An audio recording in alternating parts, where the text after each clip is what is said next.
Sebelum kita mendengarkan cerita firman Tuhan, mari kita berdoa. Tuhan, kami bersyukur karena kami masih boleh belajar firman Tuhan. Tuhan Yesus kiranya menguasai kami semua, anak-anak, encik dan engku, papa mama, dan siapapun yang mau mendengar firman Tuhan ini. Kiranya kami semua akan dikuasai dengan Roh Kudus dan kami akan mengerti. Kami akan hidup di dalam kebenaran-Mu dan kami akan sungguh mempercayai Tuhan Yesus satu-satunya Tuhan yang sudah mengampuni dosa kami, menebus kami dari hukuman dosa. Bicaralah Tuhan dalam nama Tuhan Yesus. Amin. Pembacaan Alkitab terdapat dalam Matius 27 ayat 45 sampai 56 dengan judul Yesus mati. Mulai dari jam 12, kegelapan meliputi seluruh daerah itu sampai jam 3. Kira-kira jam 3, berserulah Yesus dengan suara nyaring, Eli, Eli lama sabatani, artinya, Allahku, Allahku, mengapa engkau meninggalkan aku? Mendengar itu, beberapa orang yang berdiri di situ berkata, ia memanggil Elia, dan segeralah datang seorang dari mereka. Ia mengambil bunga karang, mencelupkannya ke dalam anggur asam, lalu mencucukkannya pada sebatang bulu dan memberi Yesus minum. Tetapi orang-orang lain berkata, jangan, baiklah kita lihat apakah Elia datang untuk menyelamatkan dia. Yesus berseru pula dengan suara nyaring, lalu menyerahkan nyawanya, dan lihatlah tabir bait suci terbelah dua dari atas sampai ke bawah, dan terjadilah gempa bumi, dan bukit-bukit batu terbelah, dan kuburan-kuburan terbuka, dan banyak orang kudus yang telah meninggal bangkit. Dan sesudah kebangkitan Yesus, mereka pun keluar dari kubur, lalu masuk ke kota kudus dan menampakkan diri kepada banyak orang. Kepala pasukan dan prajurit-prajuritnya yang menjaga Yesus menjadi sangat takut ketika mereka melihat gempa bumi dan apa yang telah terjadi. Lalu berkata, sungguh ia ini adalah anak Allah. Dan ada di situ banyak perempuan yang melihat dari jauh, yaitu perempuan-perempuan yang mengikuti Yesus dari Galilea untuk melayani dia. Di antara mereka terdapat Maria Magdalena dan Maria ibu Yakobus dan Yusuf dan ibu anak-anak Zebedeus. Demikian firman Tuhan. Anak-anak yang dikasihi Tuhan, anak-anak tahu biasanya malam itu mulai dari jam berapa? Malam biasanya gelap. Biasanya mulai dari anggaplah jam 6 sore untuk wilayah waktu Indonesia bagian tengah. Kalau bagian barat nanti kemungkinan hampir jam 6:30 malam. Kalau wilayah waktu Indonesia Timur mungkin jam hampir 4:30 sore sudah mulai gelap. Dan benar-benar mulai gelap itu umumnya kalau wilayah Manado, waktu Indonesia Tengah, jam 6 sore atau jam 7 itu sudah sangat gelap sampai dengan jam 5. Nah, coba anak-anak semua bayangkan enci engku kalau misalnya hari itu benar-benar gelap, malam itu lampu listrik dipadamkan dan kita tidak punya penerangan apapun. Tentu anak-anak akan kesulitan. Mau jalan pun kita akan tabrak sana, tabrak sini. Nah, kalau gelap itu di waktu malam itu sudah biasa. Tapi hari ini di pembacaan firman Tuhan, bahwa ternyata kegelapan itu terjadi di jam 12 siang sampai dengan jam 3 sore. Itu adalah situasi yang digambarkan anak-anak waktu Tuhan Yesus disalibkan. Apa yang bisa kita pelajari yang pertama dari keadaan ini? Kalau kita melihat ternyata alam pun ada di dalam intervensi Tuhan, ada di dalam kekuasaan Tuhan. Alam membuktikan bahwa Yesus itu benar-benar Allah. Karena tanda-tanda alam pun menyertai. Hari itu kegelapan pekat, padahal di tengah matahari yang terik. Tetapi di tempat itu dikatakan di dalam Alkitab, bahkan ada disaksikan oleh kepala-kepala pengawal, oleh prajurit-prajurit. Jadi ini bukan cerita bohong anak-anakku. Ini ada saksi mata bahwa hari itu tiba-tiba jam 12 siang sampai jam 3 sore terjadi kegelapan yang begitu mencekam. Tapi ini mau membuktikan seperti yang Encik katakan tadi, bahwa alam pun dalam intervensi, dalam kedaulatan Tuhan, alam memperlihatkan siapa Yesus. Itu yang pertama. Tapi yang kedua, mengapa harus kegelapan yang begitu pekat dan mengerikan?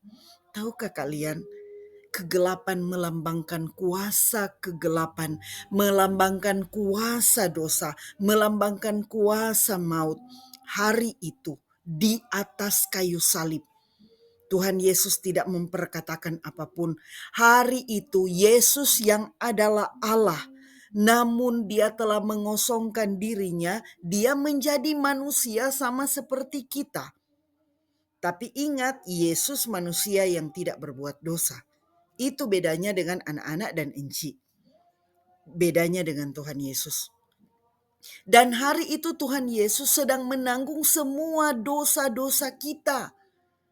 Dosa kita yang begitu gelap, yang begitu menjijikan hati Tuhan, yang seharusnya dimurkai, yang seharusnya dihukum oleh Tuhan. Hari itu Tuhan Yesus tergantung di atas kayu salib, sedang menanggung dosa seluruh dunia ini, dosa Enci dan anak-anak semua, dosa kita. Dan hari itu, kegelapan yang begitu mengerikan itu, sampai Tuhan Yesus harus berteriak, Eli, Eli lama sabatani. Mengapa anak-anak? Karena hari itu Tuhan Yesus dalam rupa manusia, dalam keberadaannya sebagai 100% manusia, dia sedang menderita oleh karena dosa manusia. Dan ketika manusia berdosa, Allah meninggalkan manusia oleh karena dosa. Makanya Yesus berteriak, seharusnya itu adalah teriakan kita, teriakan anak-anak kita yang berbuat dosa yang begitu mengerikan, dosa yang begitu banyak itu, pemberontakan kita, hal-hal yang tidak benar, mulut kita yang kotor, hati kita yang jahat, kita yang tidak mau mendengar orang tua, tidak mau taat kepada Tuhan. Dan hari itu Tuhan Yesus sedang menanggung hukuman dosa kita. Makanya kegelapan begitu mengerikan itu terjadi. Dan kemudian anak-anak,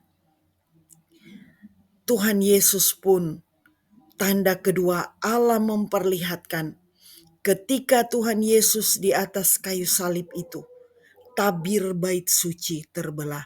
Anak-anak harus tahu, tabir bait suci adalah tirai yang sangat-sangat tebal anak-anak, yang tidak mungkin robek, sembarang bisa robek, disobek oleh manusia. Tidak. Karena sangat tebal. Dengan kain yang sangat tebal, kain ungu. Dan kain itu memisahkan antara ruang maha kudus dan ruang kudus. Tidak bisa sembarangan orang waktu itu datang kepada Tuhan. Hanya imam-imam yang dikhususkan yang boleh masuk ke ruang maha kudus. Tapi dengan Tuhan Yesus di atas kayu salib, tiba-tiba tabir bait suci itu terbelah menjadi dua. Itu menandakan kepada kita semua anak-anak, bahwa dengan keberadaan kematian Tuhan Yesus di atas kayu salib itu, bukan hanya menanggung dosa kita, semua dosa kita ditimpakan kepada Tuhan Yesus. Bukan hanya itu, tetapi setelah dia semua dosa kita ditanggung, ditimpakan kepada Tuhan Yesus, maka pembatas antara kita dengan Allah menjadi tidak ada. Tuhan Yesus membuat kita bisa datang kepada Allah. Oleh karena kematiannya di kayu salib menguduskan kita semua. Ini pelajaran penting untuk anak-anak semua. Kemudian ada gempa bumi, bahkan orang-orang kudus yang sudah mati akhirnya bangkit. Nah, anak-anak sekalian, ini sangat-sangat membuktikan bahwa Tuhan Yesus yang sebenarnya adalah Allah, dia harus datang ke dalam dunia menjadi manusia sama dengan Enci, sama dengan anak-anak semua. Karena apa? Manusia telah berbuat dosa. Dan untuk bisa menjadi korban penebus dosa haruslah manusia yang sempurna. Karena hanya manusia yang sempurna itu hanya Allah sendiri. Makanya Allah harus mengosongkan dirinya. Allah harus datang menjadi manusia di dalam Tuhan Yesus. Dan dia sudah menanggung semua hukuman dosa kita di atas kayu salib. Dan itu sudah terbukti benar. Ketika semua itu dilihat oleh kepala penjara itu berkata, sungguh dia adalah anak Allah. Kepala penjara menjadi saksi hidup bersama prajurit-prajurit dan mengakui sungguh benar Yesus adalah Allah itu sendiri. Karena itu anak-anak, Enci mau mengingatkan kita semua yang percaya kepada Tuhan Yesus. Dosa kita sudah ditimpakan kepada Tuhan Yesus. Tuhan Yesus sudah menanggung dosa-dosa kita di atas kayu salib. Kita semua dikasihi, disayangi oleh Tuhan begitu rupa. Karena itu percayalah, seperti kepala penjara yang mengatakan sungguh dia adalah anak Allah.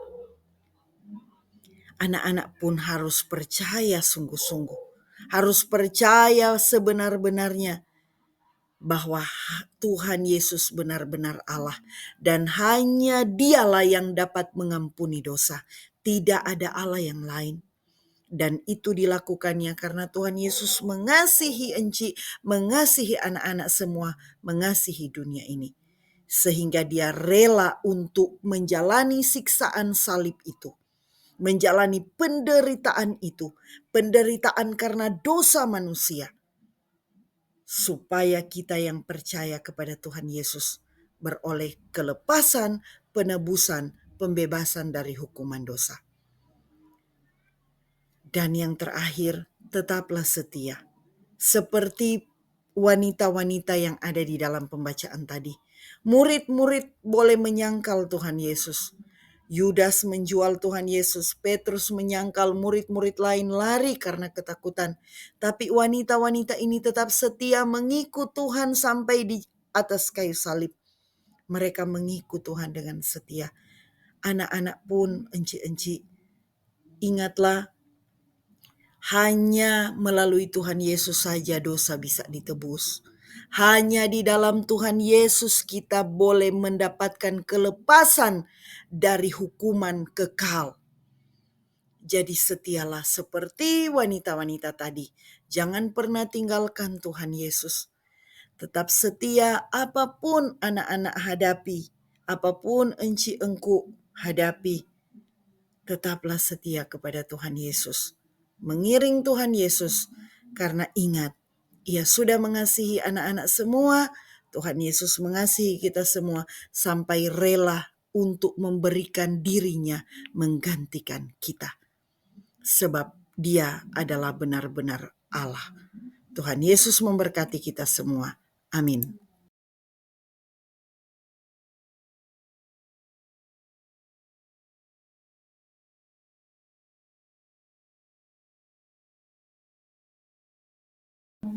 Mari kita tutup di dalam doa. Anak-anak boleh ikuti doa Enci dengan bersuara. Tuhan Yesus, terima kasih untuk firman-Mu. Sekarang saya percaya Engkau sungguh adalah Allah yang dapat mengampuni dosa. Tuhan Yesus, ampunilah saya Masuklah ke dalam hati saya, menjadi Tuhan dan Juru Selamat saya. Tolong saya untuk bertobat dan meninggalkan dosa, dan hanya taat kepada Tuhan Yesus saja. Sesuai janji firman-Mu, sekarang saya memiliki kepastian akan hidup yang kekal. Terima kasih Tuhan Yesus untuk pengorbanan-Mu, untuk kasih-Mu.